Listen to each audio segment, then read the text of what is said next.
The economy of Mozambique has developed since the end of the Mozambican Civil War.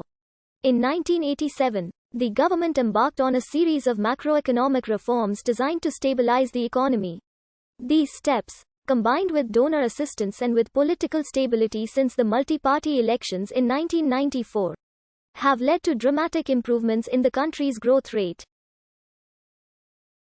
Inflation was brought to single digits during the late 1990s, although it returned to double digits. In 2002, fiscal reforms, including the introduction of a value-added tax and reform of the customs service, have improved the government's revenue collection abilities. In spite of these gains, Mozambique remains dependent upon foreign assistance for much of its annual budget. Subsistence agriculture continues to employ the vast majority of the country's workforce. A substantial trade imbalance persists, although the opening of the Mozal aluminium smelter, the country's largest foreign investment project to date, has increased export earnings.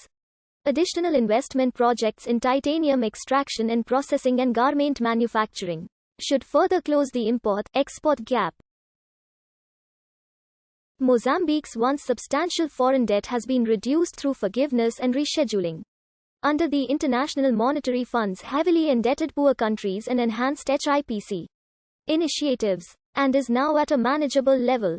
Although the Portuguese participated in the trading networks of East Africa as early as the 16th century, they did not establish hegemonic colonial dominance over the entire territory that now comprises Mozambique until the 19th century. Portugal founded settlements, trading posts, forts and ports. Cities, towns and villages were founded all over the territory by the Portuguese, like Lourenço Marques, Beira, Vila Paris, Vila Junqueiro, Vila Cabral and Porto Amelia. Others were expanded and developed greatly under Portuguese rule, like Quelimane, Nampula and Sofala. By this time, Mozambique had become a Portuguese colony, but administration was left to the trading companies who had received long-term leases from Lisbon. By the mid-1920s, the Portuguese created a highly exploitative and coercive settler economy, in which African natives were forced to work on the fertile lands taken over by Portuguese settlers. Indigenous African peasants mainly produced cash crops designated for sale in the markets of Portugal. Major cash crops included cotton, cashews, tea and rice.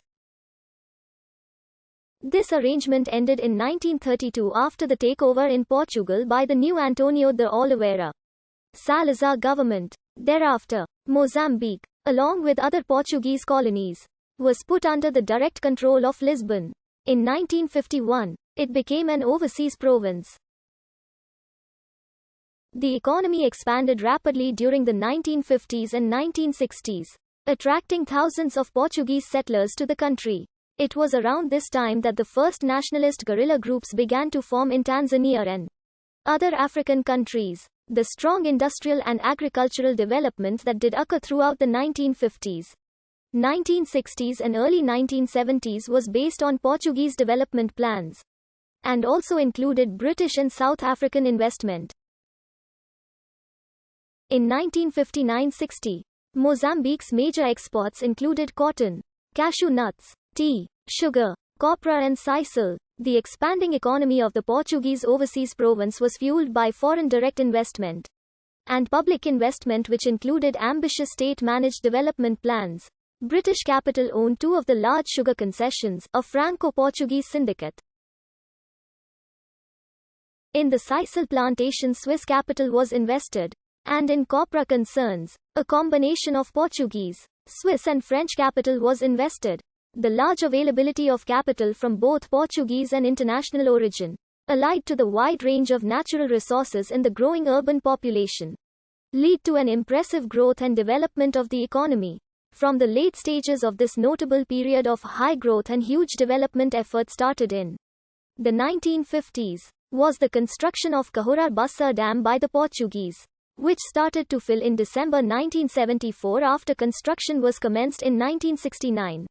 In the face of intransigent Portuguese ruling authorities, the main nationalist movement, FRELIMO, began a guerrilla war which gradually wrested control of parts of the northernmost regions of the territory from the Portuguese. The Mozambican War of Independence came to an end in 1974 following a leftist military coup in Portugal. The new left-wing government in Lisbon had no wish to maintain an empire, and negotiations on the country's independence began immediately. In 1975, after the leftist military coup of 24 April 1974 in Portugal that overthrew the Estado Novo regime, which had governed the nation and its overseas territories, the colonial wars that raged in the various Portuguese African territories since the early 1960s ended. At independence, Mozambique's industrial base was well developed by sub-Saharan Africa.